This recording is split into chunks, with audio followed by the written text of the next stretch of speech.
Y hablemos del cuadro clínico de la fiebre reumática aguda. La fiebre reumática entonces tiene un periodo de latencia entre la infección inicial estreptocócica, que hemos dicho puede ser faringea o puede ser a nivel de la piel. Puede haber una piodermitis. Este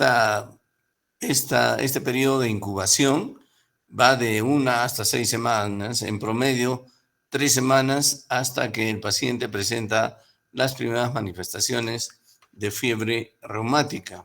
Existen manifestaciones que son importantes en la fiebre reumática por lo que se conocen como criterios mayores. Hasta el 50% de los pacientes, entre el 50 al 60% de los pacientes, hacen carditis. Y de estos pacientes que hacen carditis, más de 2/3, más del 70% de los pacientes desarrollan cardiopatía reumática. La carditis es una pancarditis. ¿Qué quiere decir que es una pancarditis? Es una afección del pericardio, del miocardio y del endocardio. Por lo tanto, se puede producir pericarditis, ¿no es cierto?, con cierto grado de derrame, que puede ser hematológico o hemático.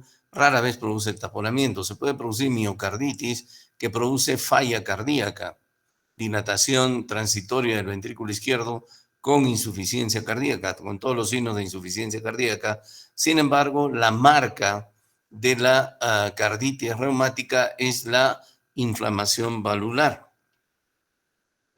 La inflamación valvular, como ven en esta ecocardiografía, que en forma aguda, la inflamación valvular en forma aguda, afecta fundamentalmente a la válvula mitral, también puede afectar a la válvula aórtica, como ven aquí, también está engrosada, ¿no?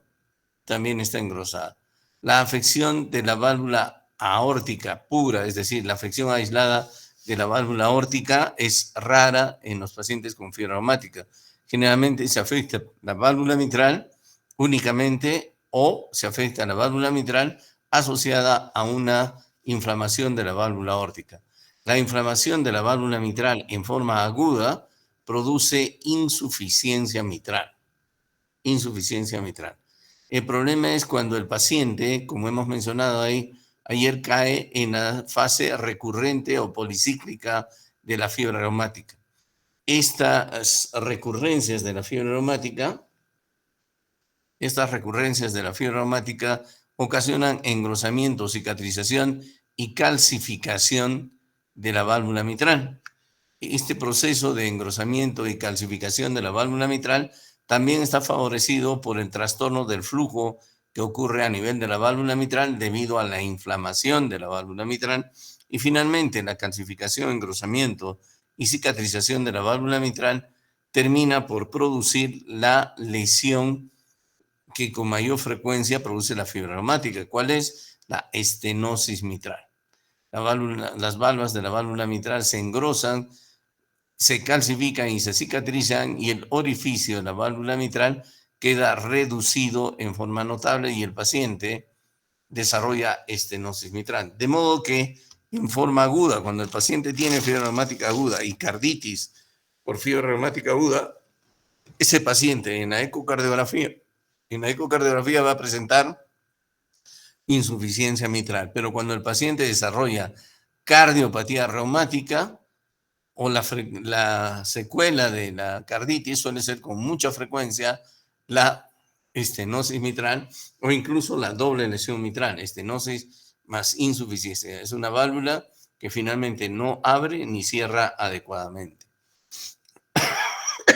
La inflamación del miocardio, como hemos dicho, puede haber miocarditis, puede comprometer o puede producir inflamación o afección del sistema de conducción, produciéndose diferentes grados de bloqueo auriculoventricular, aunque la forma más frecuente de bloqueo auriculoventricular es el bloqueo auriculoventricular de primer grado, es decir, una prolongación del intervalo PR más allá de 0,20.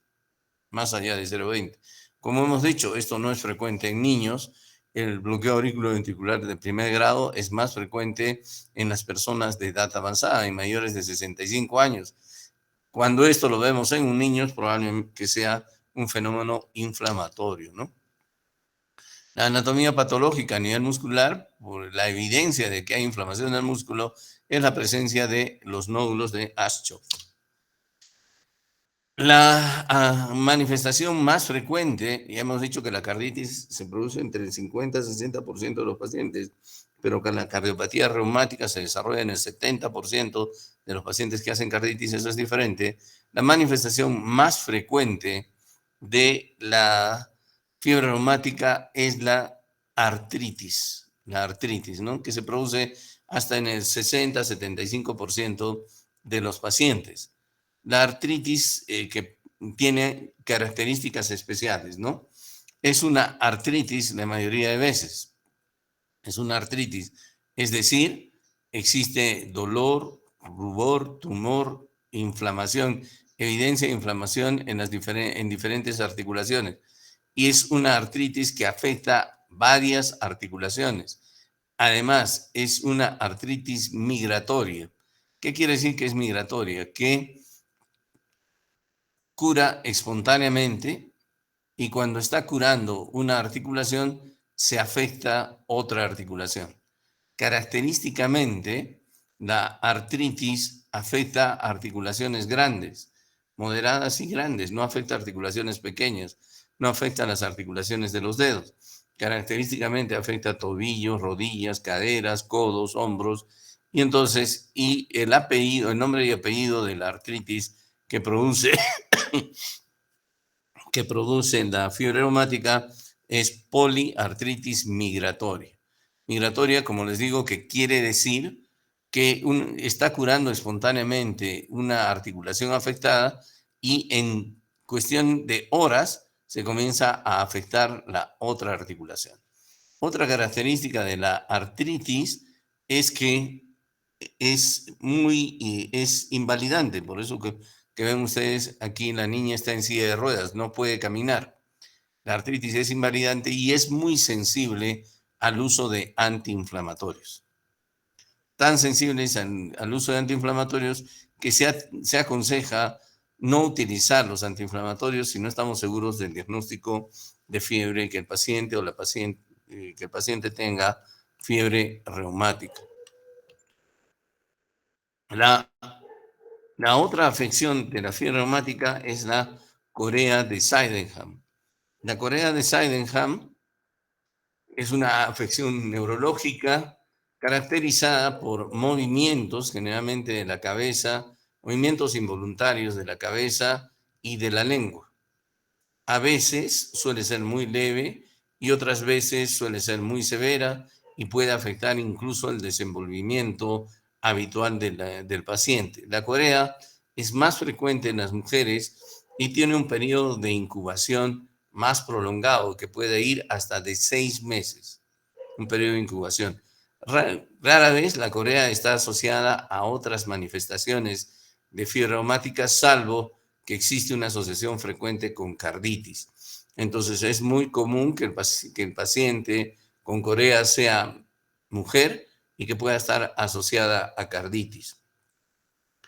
Los movimientos involuntarios pueden afectar, como les decía, la cabeza y la lengua únicamente, o pueden afectar la mitad del cuerpo, un hemicuerpo, y eso se llama hemicorea. Otra característica de la corea es que suele estar asociada a trastornos obsesivos compulsivos y alteraciones y a la habilidad emocional.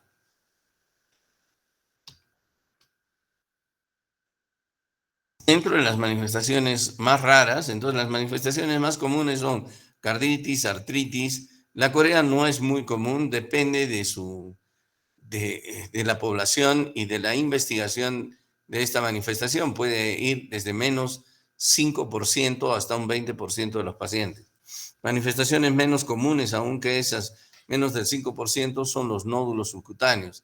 Aquellos que son nodulaciones indoloras, móviles, que se presentan sobre por debajo de por debajo de la piel y sobre las prominencias óseas a nivel de los dedos de las manos, de los dedos de los pies, a nivel occipital, a nivel de los codos y rara vez, como en este caso, se presentan a nivel de la columna vertebral, de la columna vertebral, ¿no? Se presentan en menos del 5% de casos y suelen estar asociados también a carditis. Otra manifestación común, poco común, pero importante, es el eritema marginado, que se caracteriza por erupciones eritematosas de forma nubular, es decir, redondeada, con la periferia rosada o eritematosa y el centro pálido, ¿no? Esta manifestación es bastante fugaz, muy frecuentemente es reconocida o confundida con un fenómeno alérgico, con urticaria. Característicamente, esta manifestación puede afectar los brazos y las piernas, pero más frecuentemente afecta el tronco y el abdomen y casi nunca afecta o nunca afecta la cara. Es muy poco frecuente, menos del 5% de los casos, y es evanescente, es decir, ¿qué quiere decir esto? Que dura poco esta manifestación e incluso puede desaparecer ante los ojos del examinador. No existe un examen, no existe un examen auxiliar, un examen gold estándar que me permita hacer el diagnóstico de fiebre reumática aguda. Esta dificultad entonces llevó al doctor Jones, después de la Segunda Guerra Mundial, este doctor ya falleció, ¿no?, a crear estos criterios para el diagnóstico de fiebre reumática aguda. Recientemente se han revisado estos criterios de Jones para la fiebre reumática aguda y se han ampliado para dos tipos de poblaciones, para las poblaciones de bajo riesgo y para las poblaciones de moderado o alto riesgo en la que nosotros nos encontraríamos. Para todas las poblaciones, el diagnóstico inicial de un ataque de fiebre reumática aguda requiere la presencia de dos criterios mayores. ¿Cuáles son los criterios mayores? Los que acabamos de mencionar: carditis, artritis, corea, nódulos subcutáneos y eritema marginado. Esos son los criterios mayores. Los dos criterios mayores o un mayor más dos criterios menores. Eso es para todas las poblaciones, tanto de alto como de bajo riesgo. El diagnóstico de fiebre reumática recurrente o recurrencia de fiebre reumática requiere dos criterios mayores, o uno mayor y dos menores, o tres menores. Añadiríamos aquí tres menores. Si estamos frente a un paciente con un ataque inicial de fiebre reumática, ya tenemos aquí los criterios mayores, ¿cierto?, con un ataque inicial de fiebre reumática en una población de bajo riesgo. ¿Cuál sería una población de bajo riesgo? Una población de un país desarrollado, por ejemplo.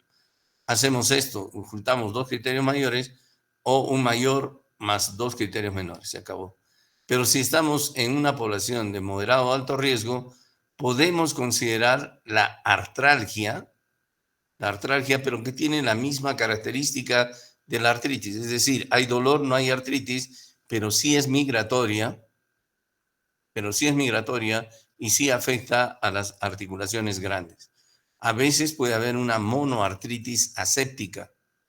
Entonces, y eso también podría incluirse como un criterio de los pacientes que viven en poblaciones o en países donde existe alto riesgo de fiebre reumática. Los criterios menores ustedes los tienen acá. ¿No?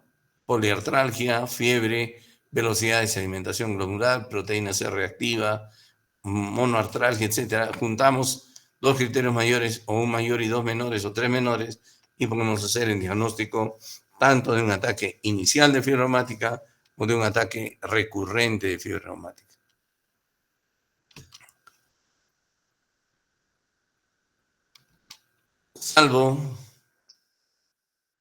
Salvo la carditis y salvo la corea, que por sí solas hacen el diagnóstico de fiebre reumática, el resto de criterios presentes, la artritis, los nódulos subcutáneos, el eritema marginado, junto con los criterios menores, necesitan el apoyo de la verificación de la presencia de una infección previa por el estreptococo.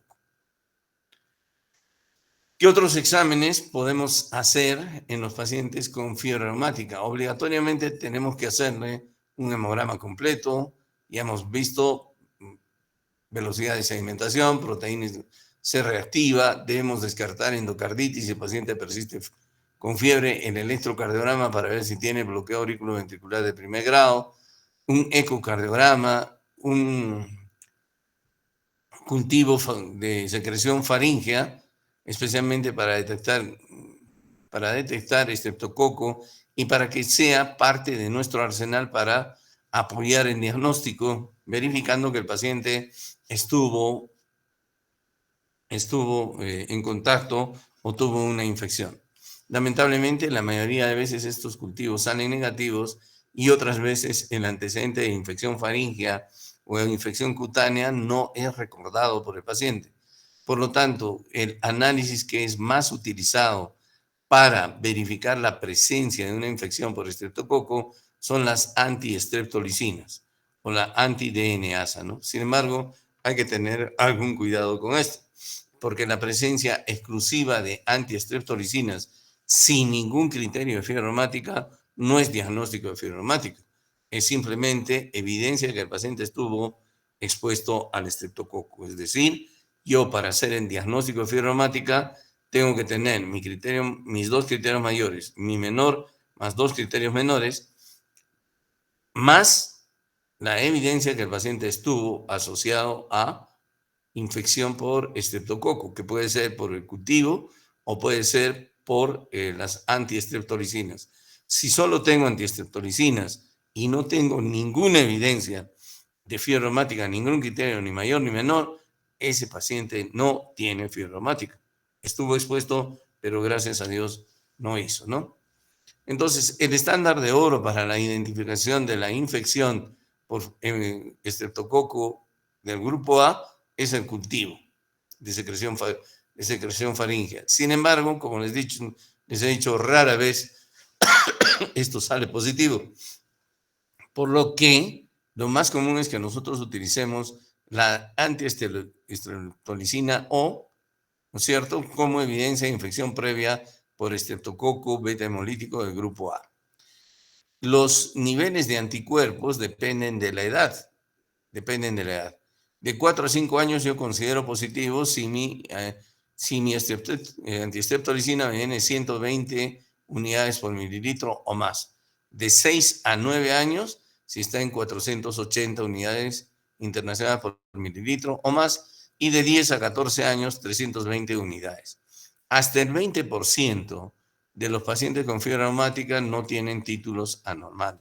Sin embargo, si lo vemos por el otro lado, el 80% de los pacientes tienen títulos anormales y hay que tener en cuenta estos niveles según la edad de los pacientes.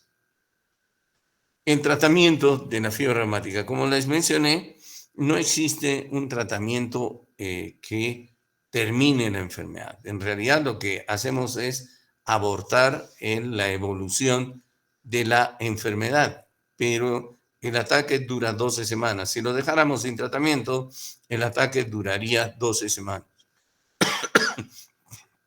Y por otro lado, si el paciente permanece en las condiciones de hacinamiento, pues entraría en la fase policíclica o recurrente de fiebre reumática. Por lo tanto, el tratamiento está dirigido a dos cosas. Uno, a mejorar los síntomas, salvar la vida en el caso de que el paciente haga insuficiencia cardíaca. Y dos, evitar que el paciente entre en la forma recurrente de fiebre reumática y con ello tratar de evitar que desarrolle cardiopatía reumática, estenosis, llámese estenosis o insuficiencia mitral. Para ello, entonces, utilizamos los antibióticos. Los estreptococos, gracias a Dios, y el estreptococo del grupo A sigue siendo sensible a la penicilina. Gracias a Dios, la penicilina sigue teniendo efecto. Existen sobre el estreptococo. Existen diferentes esquemas. Podríamos utilizarlo por vía oral, 500 miligramos cada 12 horas por 10 días, o lo que más se utiliza es esto, 1.200.000 unidades de penicilina benzatínica en dosis única si el niño pesa más de 27 kilos. Si pesa menos de 27 kilos, se le da 600.000 unidades. O si el paciente es alérgico a la penicilina, podemos utilizar eritromicina en estas dosis, 250 miligramos cada 12 por 10 días. Esto se da con el objeto de eliminar todos los estreptococos, tanto de la faringe como de la piel del paciente. El uso de antiinflamatorios está orientando fundamentalmente al manejo de la artritis, que hemos dicho que tiene dos características. Es invalidante, entonces le duele mucho al paciente, y dos, es altamente sensible a los antiinflamatorios. Tradicionalmente se ha utilizado la aspirina y se sigue utilizando en dosis que varían de 80 a 100 miligramos por kilo por día en niños y 4 gramos por día en adultos, ¿no?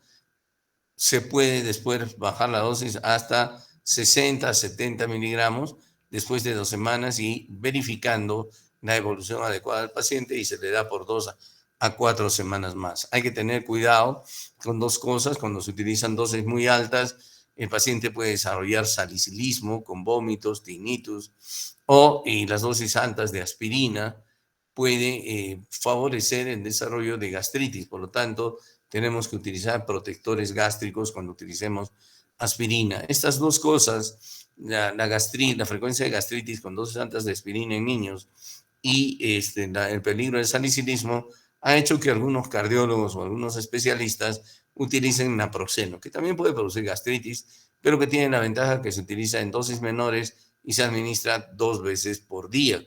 En cambio, la aspirina tiene que administrarse entre 3 a 4 veces por día, la dosis que hemos mencionado.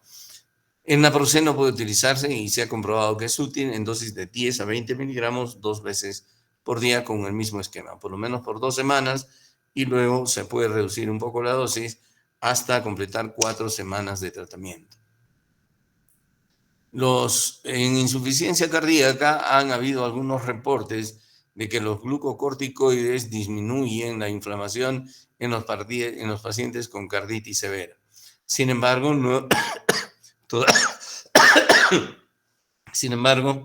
todavía sigue siendo controversial el uso de los corticoides sobre todo en los pacientes con carditis que desarrollan insuficiencia cardíaca severa.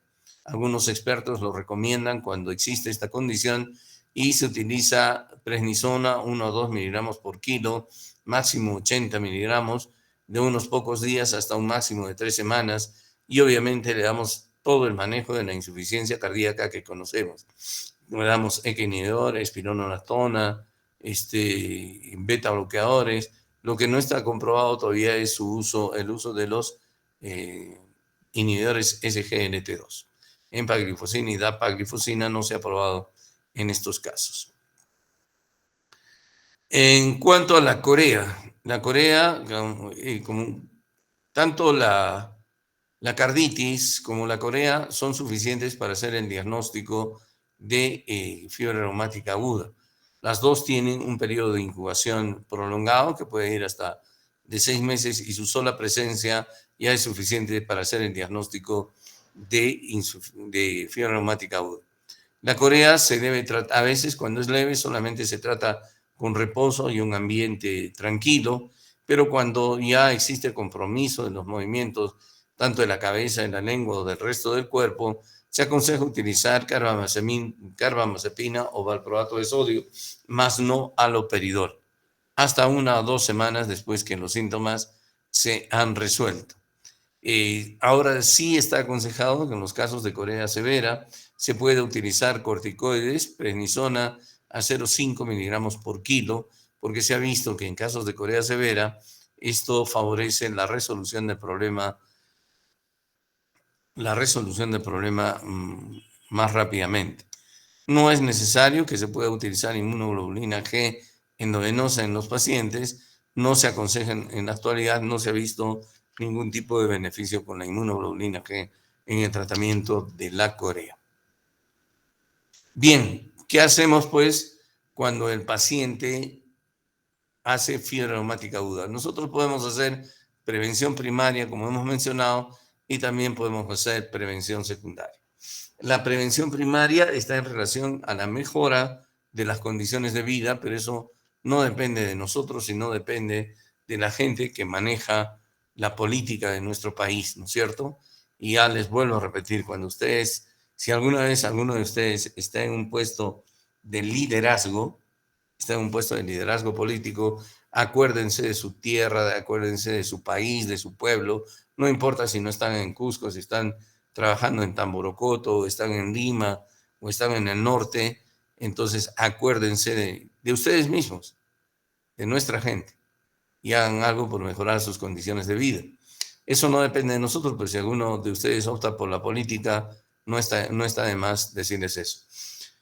Lo que sí depende de nosotros es que hagamos un diagnóstico adecuado de faringitis estreptocócica o de piodermitis estreptocócica y que le demos el tratamiento antibiótico adecuado. Ya solamente con eso nosotros evitamos que el paciente pueda desarrollar fiebre reumática aguda. En prevención primaria se están haciendo también esfuerzos internacionales por crear una vacuna contra el estreptococo de grupo A. Eso sería genial y disminuiríamos muchísimo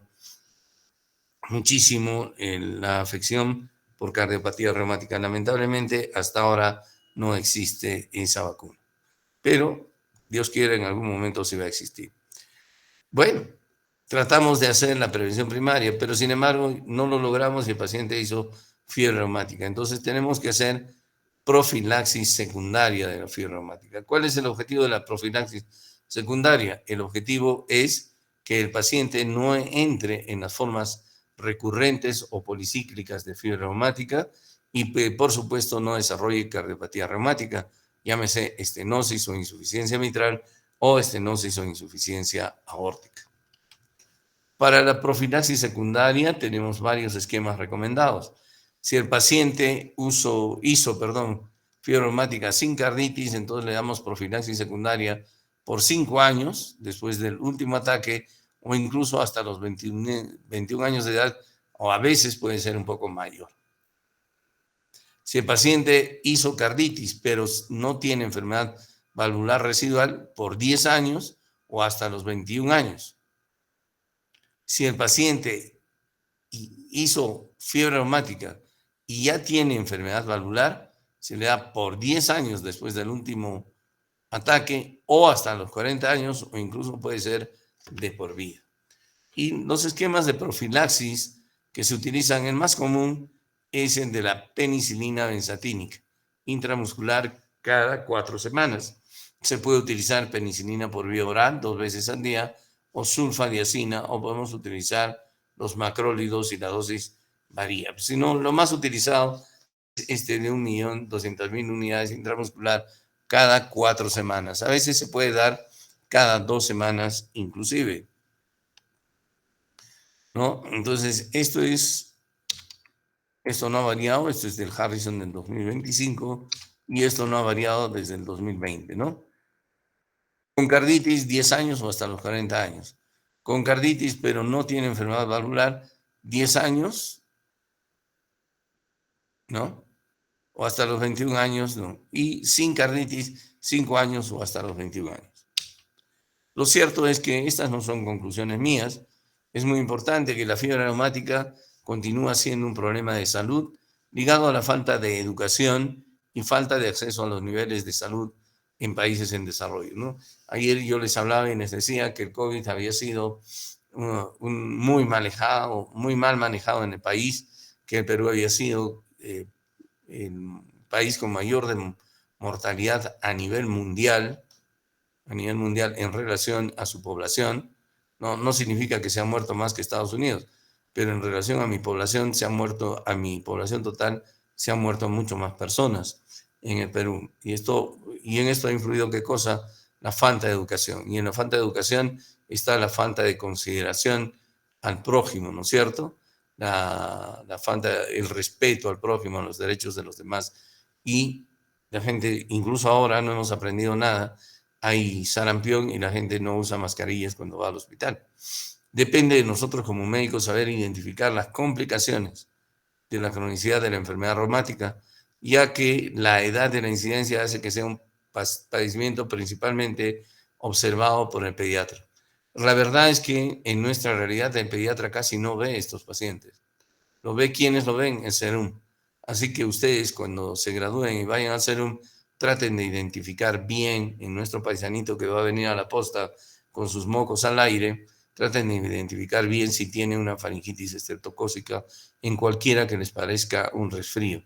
Y con una inyección de penicilina van a evitar que ese paciente posteriormente necesite una cirugía. A pesar de los avances médicos, no existe un laboratorio estándar de oro, ya les dije, para diagnosticar esta enfermedad, por lo que la clínica, y para que ustedes dominen la clínica, el estudio, doctores, es la única forma de identificarla e iniciar su tratamiento. Y lo más importante, la prevención. Si ustedes tienen alguna pregunta, con todo gusto.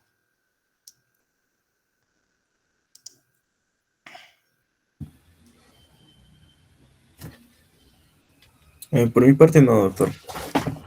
Ya no hay ninguna pregunta del poco auditorio, espero que estén. Ya, bueno, es vuestro problema. Ya estamos cerca del segundo parcial. ¿No hay ninguna pregunta?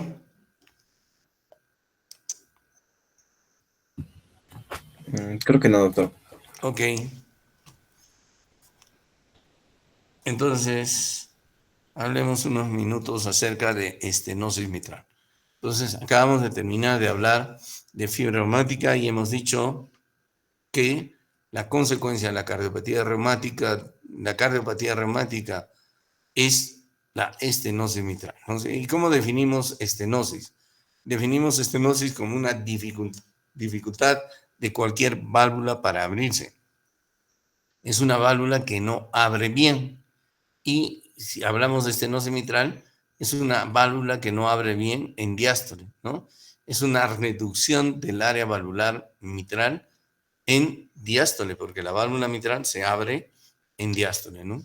La causa primordial, fundamental, más frecuente, muchísimo más frecuente, con mucho la principal causa de estenosis mitral, es lo que acabamos de hablar, la fiebre reumática. La fiebre reumática.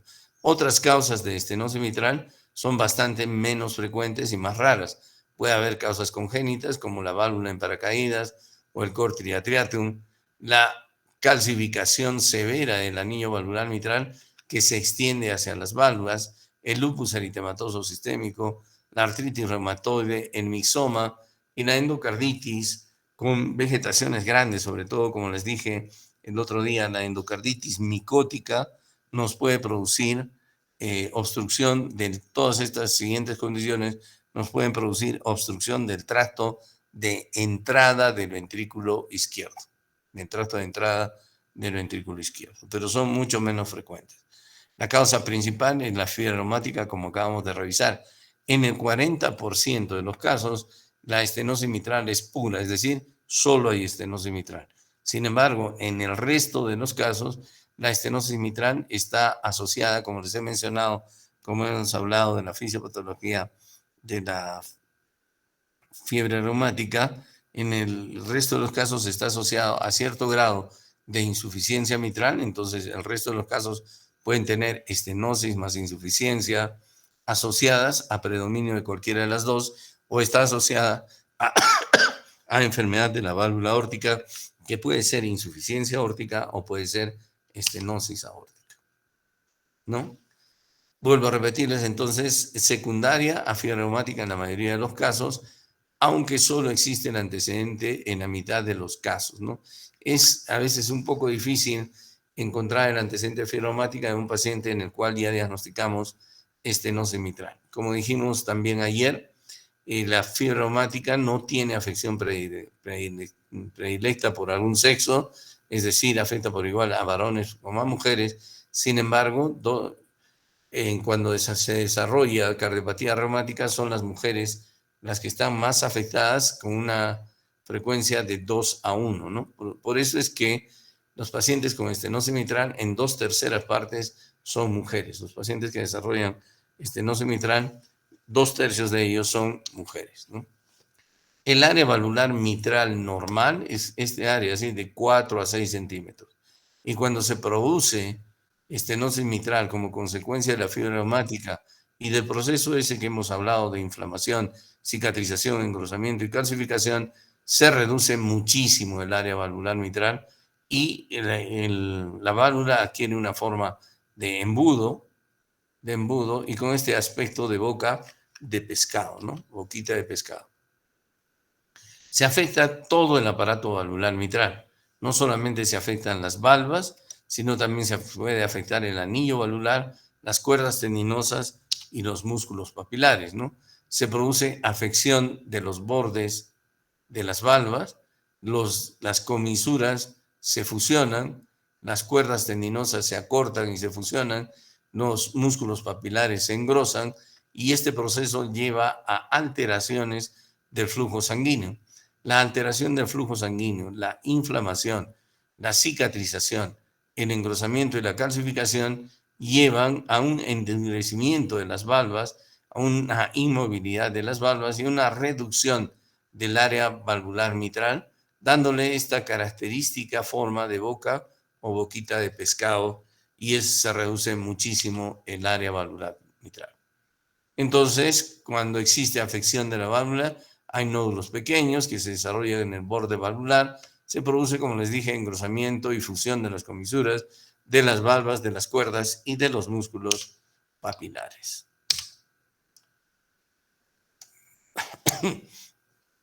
Cuando hablamos de estenosis mitral y cómo la categorizamos o cómo la catalogamos, el área normal, como les acabo de decir, es de 4 a 6 centímetros cuadrados. Decimos que hay estenosis leve cuando el área se ha reducido a un poco más de 2 centímetros cuadrados.